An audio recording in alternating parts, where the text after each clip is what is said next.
Welcome to NACM's 2021 Annual Conference video bonus sessions.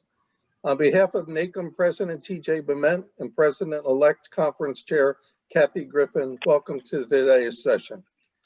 NACM would also like to acknowledge the generous support of the State Justice Institute for their support of this and all the programs of the annual conference. We would like to thank the Conference Development Committee for creating this educational programming for 2021.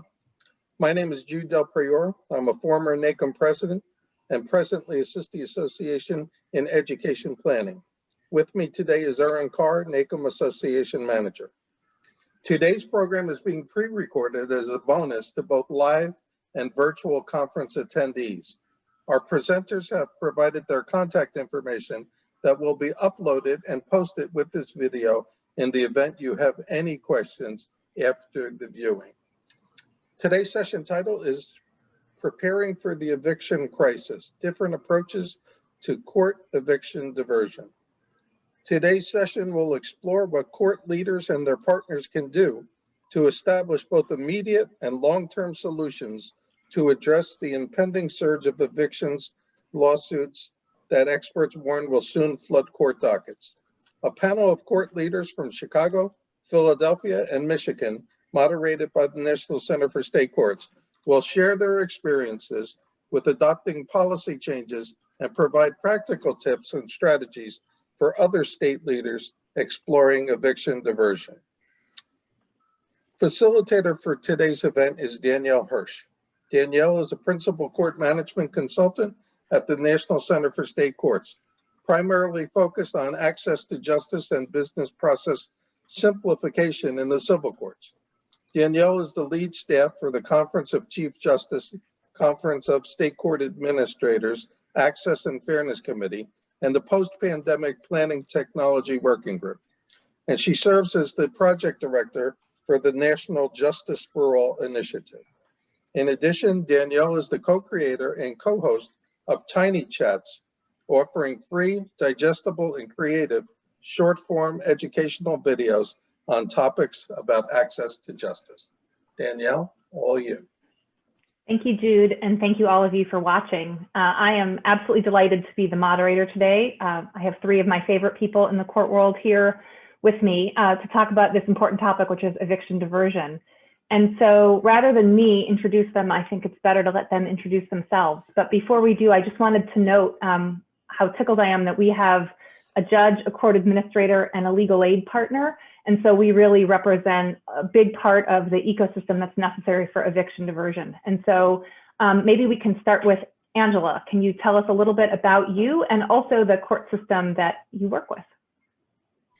Sure. My name is Angela Tripp. I'm the director of the Michigan Legal Help Program, which is Michigan's statewide resource for self-represented litigants. We are part of a legal aid organization, and I have been part of legal aid in Michigan for a very long time. And so while I'm not doing that work right now, I am part of a leadership team that has been working with all the legal aid programs in the state as we move forward with our statewide eviction diversion programs. Our Michigan courts are an ununified court system. We have it serves the entire state of Michigan. And I will just say that our eviction moratorium lifted in July of 2020. So we have a lot of experience with eviction diversion, both before the pandemic, but also in larger numbers since the pandemic. Wonderful. Thank you, Angela. How about next, Judge Wolfe? So I am a Philadelphia Municipal Court Judge. I was elected in 2017. My background is 24 years of civil litigation and private practice. I was made the head of the civil section of the Philadelphia Municipal Court in September of last year, which was a crazy time to assume responsibility for a civil section, which includes landlord-tenant court. And I've been trying to work with our court people on these issues ever since then. Wonderful. And last but most certainly not least, Carina. Hi, my name is Carina Segalini. And I'm with the Circuit Court of Cook County. I'm an attorney, I'm a court administrator with the court, and I've been with the court since 2009, when I originally came back to the court to help create and oversee the mortgage foreclosure mediation program, which ran from 2010 through 2017. We're currently in the process of reestablishing that program along with our early resolution program, which covers eviction cases, consumer debt cases, and tax deed sales as well. For those that aren't familiar with the Circuit Court of Cook County, we are one of the largest unified court systems in the world.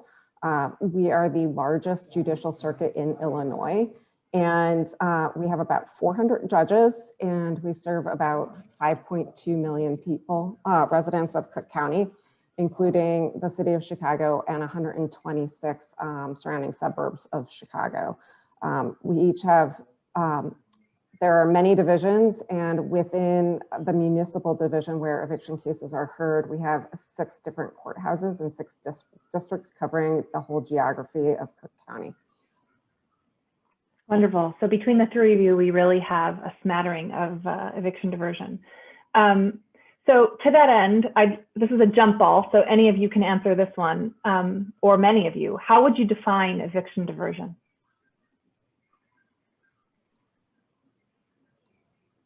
So I will jump in if nobody else will, but it's something I think for Philadelphia, we can't define it for anybody else. We can only say what we do, and I'm sure there are different ways of doing this, but we have through city agencies set up right now. It's a program for diversion and rental assistance. We are relying on federal funds, and the city was up and running with this and had spent about $50 million in federal funds before the court really got involved.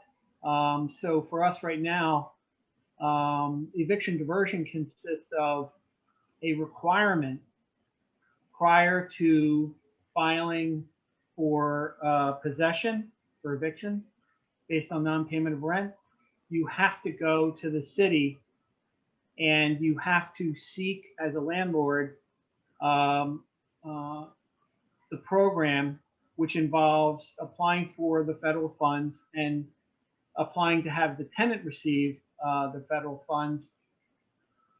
It requires the tenant participation, but after 45 days from the date that you have applied to the city, you can then file your lawsuit for possession based on non-payment of rent. So our paradigm at this time is a partnership between the court and the city, whereby you're not just encouraged to go through eviction diversion, but you're required to go through eviction diversion. You're required to seek federal funds for both the landlord and the tenant. And then if you've done that, I think the majority of the cases, it works. People are going to get money. Tenants are going to get money for transition to new housing. Landlords are going to get back rent, possibly rent going forward. It all depends on the situation. So our definition involves mandatory diversion for the federal funds, and then, if necessary, a lawsuit. So that's us. I think Michigan would define eviction diversion a lot of similarities to what Judge Wolfe described. A big part of it is partnership. In Michigan, the partners are the courts, the judges, and court administrators, and others. The social service agencies receiving who have rental assistance dollars for tenants, and legal aid programs who help represent tenants both with legal issues and also to ensure that they get the rental assistance that they need. I think one of the big goals of eviction diversion is to obviously prevent an eviction, but in some ways even to keep the case from ever reaching court. A big part of our eviction diversion efforts have been upstream, trying to get the money to tenants before the landlords even file in court. And if landlords do file in court, there's a push for a conditional dismissal order, so that if the situation is resolved, there's nothing on the tenant's record. There's no actual eviction, but there's also no record of the eviction, so that it doesn't prevent them from getting future housing. So kind of using collaboration and diversion efforts to prevent an actual eviction, but also any black marks on a person's rental or credit history. I would really echo what Angela said as well. So here in Cook County, it's been a very strong partnership between the Cook County Board of Commissioners, the Office of the President, and all of our legal aid providers, the clerk's office. It's really taken everyone involved to get this program up and running. But I would really reiterate what Angela was saying. It's just at that more broad level, that high level. It's we've approached it from two different tracks. There's the pre-court track for diverting any eviction case from even reaching the court system. And then if an eviction case is filed, then within the court system, we offer in-court resources to help that case reach an early resolution within the first few weeks of that first court date. So really, we've been approaching it from those two tracks, and that's always been kind of our guiding high-level way of structuring all the resources that went into our program.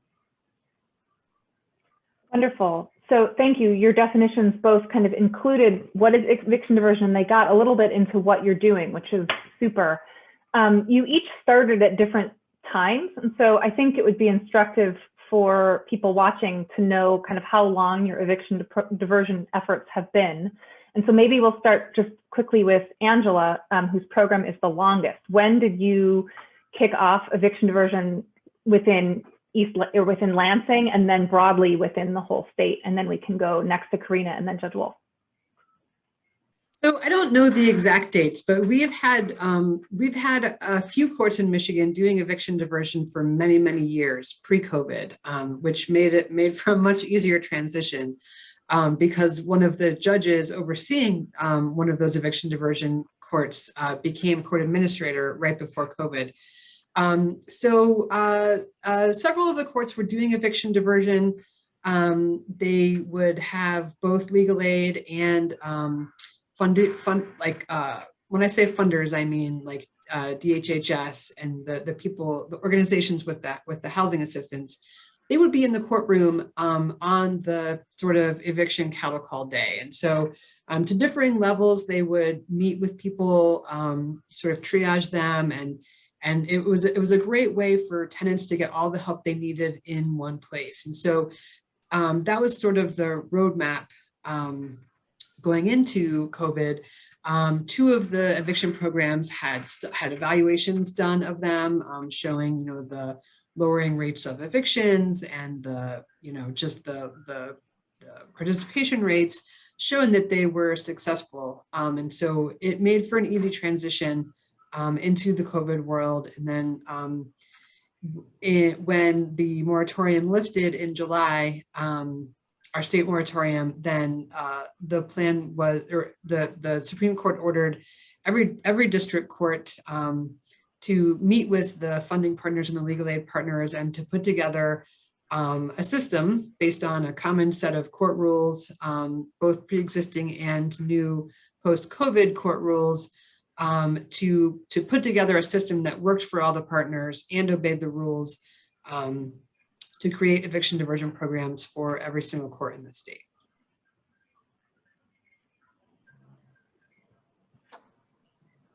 So we started talking about eviction diversion last summer, so around August of 2020. In Cook County and in Illinois, evictions kind of ground to a halt with the state moratorium, and then we shifted over to kind of a process where plain residential evictions could be filed if there was no tenant declaration. So that meant that if the landlord didn't receive a declaration from the tenant saying that they were experiencing COVID-related financial difficulties, then the landlord could initiate the eviction action in court. However, since the beginning of the pandemic, what has not changed is that no eviction judgment can be enforced by the sheriff. So even if an eviction case does go through to judgment, it still sits there. Nobody's actually physically being evicted right now unless it's a health and safety hazard. So we started talking about that, putting together the logistics in August of 2020. The hotline, which helps with pre-court services, launched in November of 2020. And then our in-court services for our actual in-court program began in late January. So we've been in operation for just about 5 months now with the in-court services, a little bit longer for all pre-court services as well. And so that in-court process required us to change kind of how eviction cases were being handled in the court system. We created a mandatory case management date for all the eviction cases. And so that was part of the reason that it didn't launch sooner, because there were a lot of programming changes involved with that. Judge Wolfe? So the city of Philadelphia is actually in its 4th phase of rental assistance and diversion. The city council started with its legislation and receipt of federal funds back in mid-May of 2020. That was phase 1. Phase 2 went from July to November. Phase 3 was from November until about March. About $10 million was spent, was given out to landlords and tenants in phase 1, 31 million in phase 2, 23 million in phase 3. And as of March 31st, April 1st, we now have over $100 million available in phase 4. The initial phases were not mandatory. They were somewhat mandatory in that landlords were told to do it, but there weren't teeth in the program to have a real hard consequence, although we as judges were trying to enforce that as much as we could. Now, since it's mandatory, we have control over whether they've sought it. But Philadelphia's been at it, I think, since May of 2020. And with every phase, it's getting better and better. Great. So Judge Wolfe mentioned how much money is available or has been in Philadelphia for rental assistance. And there are billions of dollars floating across the country in rental assistance.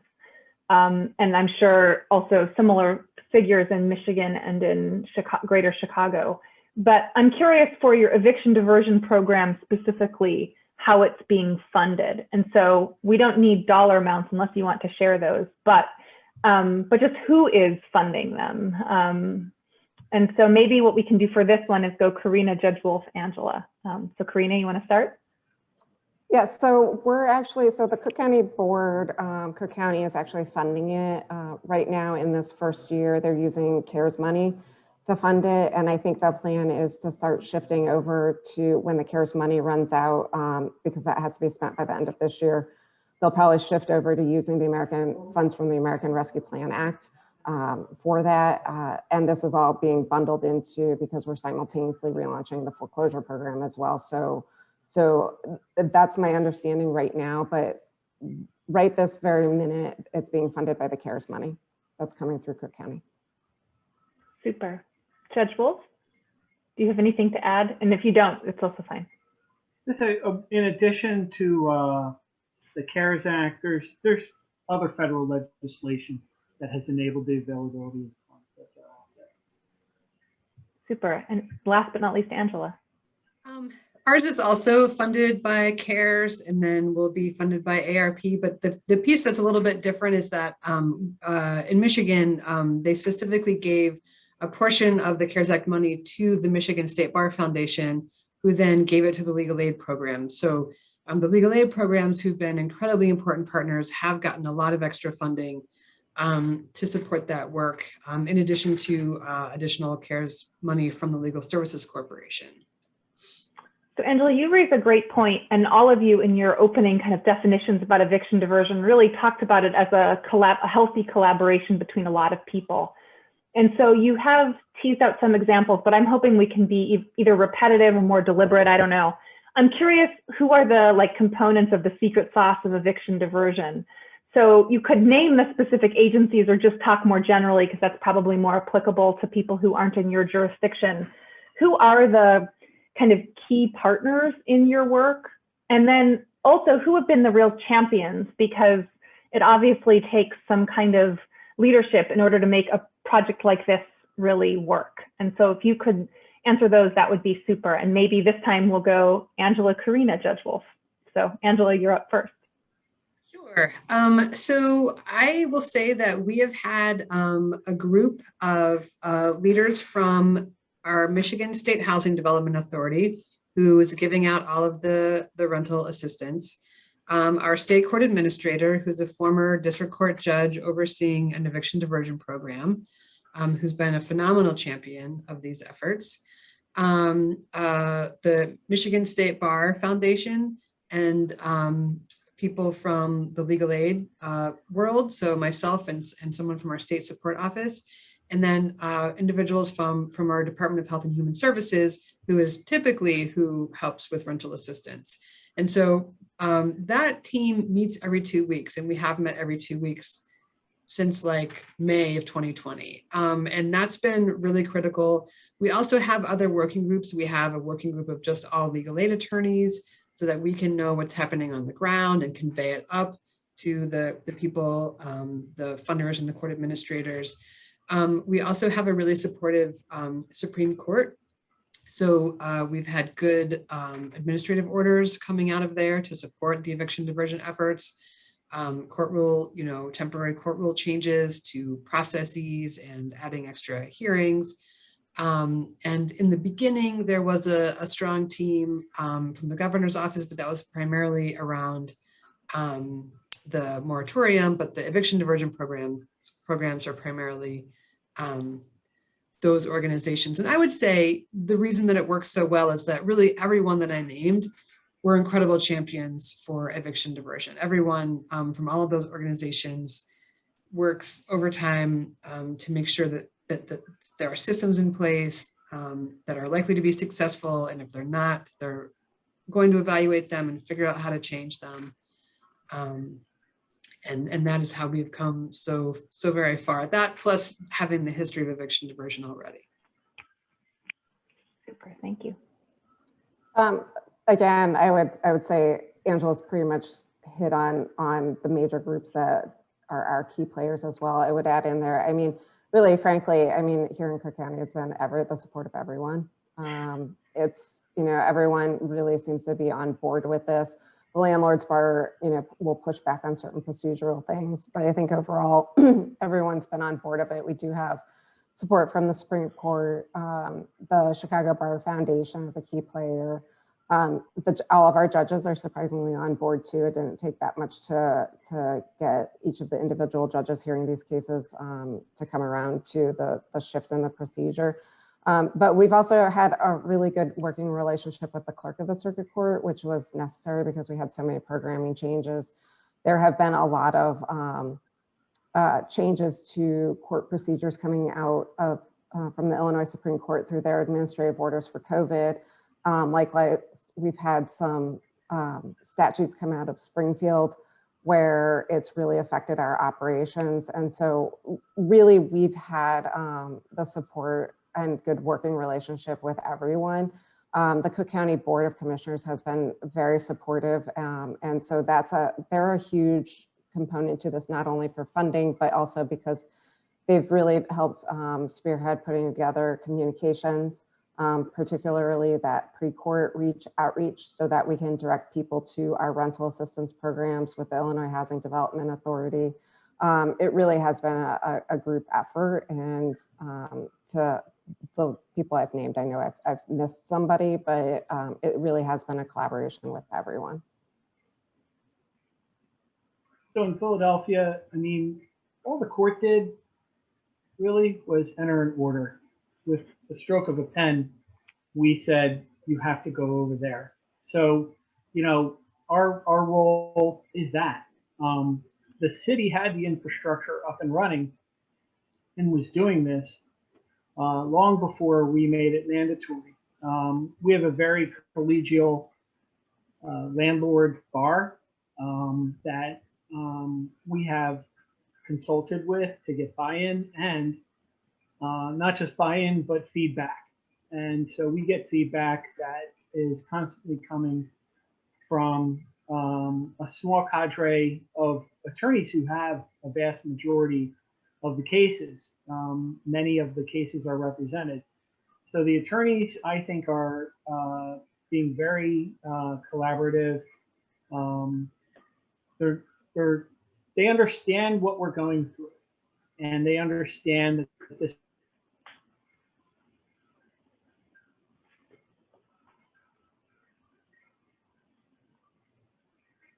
Oh no, I think we may have, this is the peril of the internet era. I think we lost Judge Wolfe. I'm hoping he will be able to rejoin us because he's really thoughtful, but we'll proceed on. Everyone else can hear me, right? I see, okay, good. I was like, oh my God, what if it's me? Okay, so the next question is a two-parter. You can answer both parts, or you can answer the one you like better. No judgment either way. And it is, what are some of the biggest challenges of eviction diversion, and what are the successes, either unexpected ones or planned ones? And I'd love to start with Carina because she hinted at a challenge with the legislature. And so I'm going to start with Carina and then Ange. Well, we've had our fair share of challenges, for sure. Two of our biggest challenges, really, one, I'll start with, since we do have 6 separate courthouses hearing eviction cases that are spread throughout the entire county, just coordinating those, the remote resources, getting case managers into the court calls, kind of unifying and making the procedure consistent across all 6 districts. So that anyone from anywhere in the county is receiving the same process is always a challenge.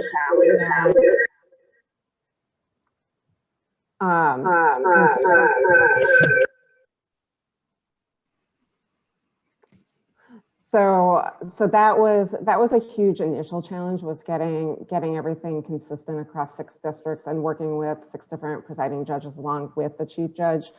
And getting everything sorted out that way. That was one of our bigger initial challenges.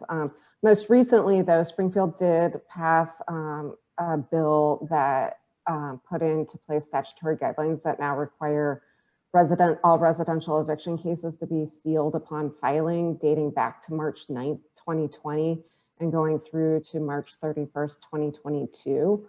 And so that threw a pretty big wrench into our procedural operations because the clerk's office, and we're still sorting out the issues right now, but we needed to make sure that all the judges had access to the restricted files and the image complaints because nobody's using paper files right now. And also the case managers and the legal aid resources providers who are actually providing those resources to the litigants. They also need access to those restricted images. And once the clerk's office sealed everything, that meant that everyone in the public could not access even docket information about the case. So that basically threw a pretty big wrench into our court calls and the services that legal aid could provide to tenants and landlords as well. So those were a couple of the big ones. Our other big challenge that we're facing is the potential volume and the lack of resources. You know, all of Cook County has about 400 judges, but that's not enough for every single division. So we're struggling with how we're going to handle an increase in volume. We don't have enough case managers. We don't have enough mediators. We don't have enough legal aid, and we don't have enough judges as well. So it's going to be a real strain on the system. And so that's something that we're constantly grappling with right now as we move forward and potentially come into the moratorium lifting here in a few weeks. Thank you. So Angela, before you answer, let me just let Judge Wolfe know where we are, because he'll be up after you. So the question that we're on the table is a two-parter. You can answer both or only one. It's a glass full, glass half empty kind of a question. And it is, what are either the biggest challenges that your eviction diversion program has faced so far? And what have been the successes, either unexpected or planned ones? And you can answer both parts or only one. And Carina, I don't know, you turned your mic back on. Do you have Can I add some of the kind of stuff? Yeah, I forgot about the successes, sorry. Yeah, we were telling something deep about your soul. Okay, go ahead, sorry. Yeah, we've had like over 2,000 people come in, and it's split about 60-40 between both landlords, tenants and landlords. Our program was structured to provide those resources to both pro se tenants and pro se landlords. And so we're seeing a fairly high percentage of pro se landlords come into the program, which is really good. And it's good for politicians and our elected officials to hear that. So both sides of these eviction cases are getting those resources. I mean, personally, I was very pleased with how quickly like the judges and court staff and the clerk system all adapted to this new procedural process. And by adding a new mandatory court call for all eviction cases, I'm sure all of you are aware, anytime you institute a major change into a process, it can be difficult in the legal profession for all of us. So I was really pleased with how well attorneys adapted to it, the judges adapted to it, all the staff did.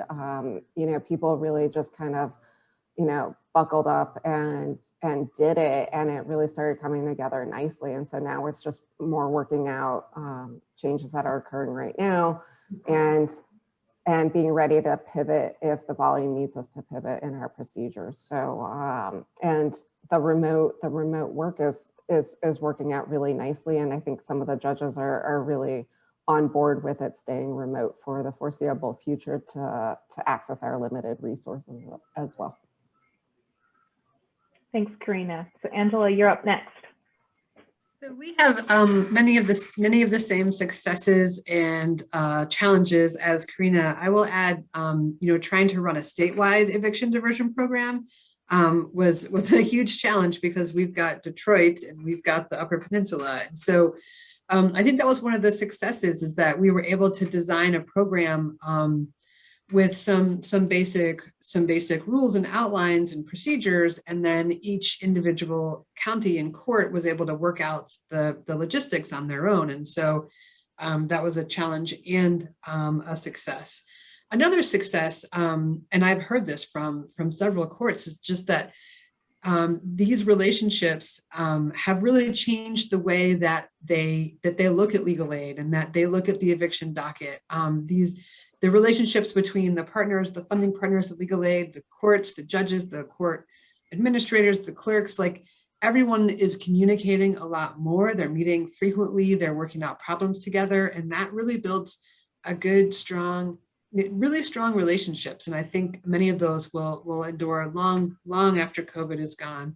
And I think many courts intend to continue doing eviction diversion programs even after sort of the mandate is gone. And so that's a huge success. I would say one of the other challenges is just stamina. It's been grueling. I pulled up our statistics. In the first quarter of the year, legal aid closed 3,353 cases, and they have 5,000 more open. And so like the volume is incredible, and people have been doing this for a year. And it's everywhere. The legal aid folks are tired, the landlords are tired. It still takes a long time for the process to go through, and the longer it goes on, the less patient people get. And that is a challenge that is really hard to overcome. Thank you. Judge Wolfe. So we had regularly 26,000 cases being filed for eviction in the years leading up to the pandemic. That has dropped precipitously last year, 2020, and now 2021, we're on schedule to have even fewer. There's really, I think we've been successful, let me just say that, because people are going to diversion and rental assistance, and they're not coming back to court. So our numbers are really low, their numbers are really high. And their numbers are growing, ours are not growing. And so that to me is, means it's working. We're going to see what happens when the moratorium expires June 30th, both locally and federally. We had our own, which is probably not going to be renewed as of June 30th. So we'll see what happens, because I think some landlords weren't filing because of the moratorium. But as far as I see, there's not going to be a landslide of filings coming, because we're sending all of those cases first to diversion. So I think that it's really been a success so far. Wonderful. All right, these last two questions are going to just be open. I won't put you on the spot. If you don't want to answer, you don't have to, but I'm hoping at least one of the three of you will answer each one. The first is, how are you measuring success?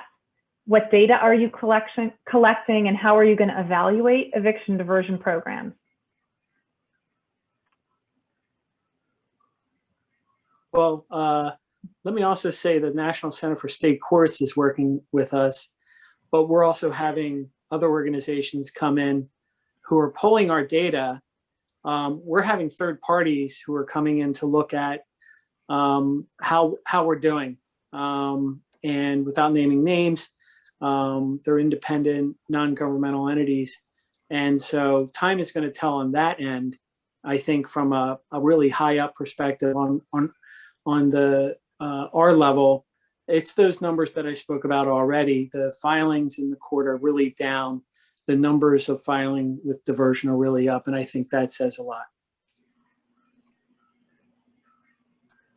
So Danielle knows this. We are also working with the National Center for State Courts and an independent third party to do a really thorough evaluation and help us collect some better data, since we are in those early few months and we had to get this up and running very quickly.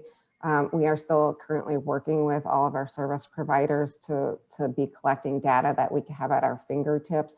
You know, some of the points, the metrics that we like to track are very similar to what we were collecting before with our foreclosure mediation program. But for evictions, right, we're trying to track how many tenants are coming in, how many landlords are coming in pre-court and during court. So how many judges are actually entering orders, referring it to our ERP, how many hotline phone calls are being received, and you know, how many resolutions are reached and what types of resolutions those are, right? Is it to leave the apartment in a certain period of time, or is it to come current with the rent, right? And if they do actually need formal mediation with a mediator rather than just having legal aid attorneys work it out with a landlord's attorney. So those are kind of those top data points that we do like to collect for these.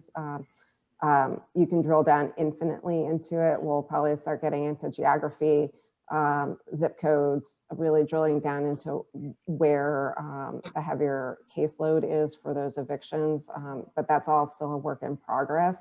And so that's kind of what we're doing right now.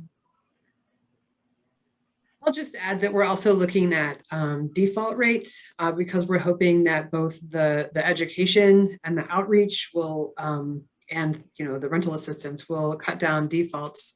Oh, and also the remote appearances, looking at how that will impact defaults, and the number of cases resolved in our pre-litigation versus the number of cases resolved in litigation versus the number of cases that don't use eviction diversion at all. So. All right, great. Last question. What advice do you have for jurisdictions that haven't tackled eviction diversion yet, but are thinking about it? Learn from your peers. There are going to be so many studies, but even now there are so many court rules, forms, procedures. There are so many experiences. You can find someone to match your size, your everything, and just really learn from what they have done, because we've all learned some really, the learning curve is steep, and we take advantage of all the learning that we've done over the last year.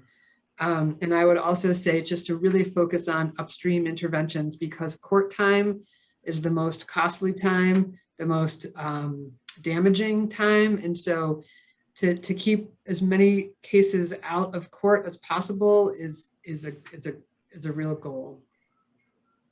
I would completely agree with Angela. Say, look at all the different jurisdictions out there. There are so many jurisdictions in different states that have these programs that you can either take a hodgepodge. You might like something that Texas is doing and combine it with something that Michigan's doing or something like that. But also too, not only, really consider your source of funding and how long you want the program to run, and whether it's a short-term solution or a long-term solution, but also just be realistic about what you can do and set realistic expectations for not only the general public, but for your court system and for, any people that might be overseeing or funding it. You really do want to temper that expectation and say, not everyone is going to stay in their apartment, right? I think that's perpetually a challenge with any type of mediation program that includes housing, is to really set those expectations that it's not going to keep everyone in their home. And I think it's really important to go into it with a realistic mindset. I think those are two sets of great advice. The only thing that I would add is, for anybody out there working with these issues, work with the landlord bar and community legal services. Community legal services in Philadelphia is wonderful. They do a great job. They have a great reach in terms of what they do. They are valuable partners with the court. We want to have people represented, but their strategic global vision is in sync with achieving justice, and this program of diversion they have to work within that, and it has to work within them. So having buy-in from both sides of an adversarial process is really important. So I would only add that to what's already been said. Super. Thank you all. This was really rich, and I appreciate each one of you spending the time to talk with us about this important topic. You guys rock, and it was a wonderful conversation. I just want to add a couple of things for those of you who are interested in eviction diversion. By the time this airs, the National Center will have a diagnostic tool, which is a guided interview that will help jurisdictions identify what kinds of characteristics they might want in an eviction diversion tool, and direct them to jurisdictions like the 3 you heard from today with some resources about getting started. So my contact information will be posted with this chat, and I would be delighted to connect you to the tool if you can't find it on your own. Again, thank you to Jude and to Aaron from NACM for making this session possible. And thank you to Carina, to Angela, and to Judge Wolfe for such a wonderful conversation. I'm really so grateful. Thank you. Jude? It's all you. Let me echo thanks on behalf of the association to the entire panel. Danielle, Judge Wolfe, Angela, Carina, thank you very much for such a robust discussion and some very good practical information for those viewers. To those viewing the session today, thank you for your attendance. And if you have any questions or desire additional information, you can reach out to Danielle Hirsch, and she'll put you in touch with the presenters for today's program. Again, thank you to all. Thank you.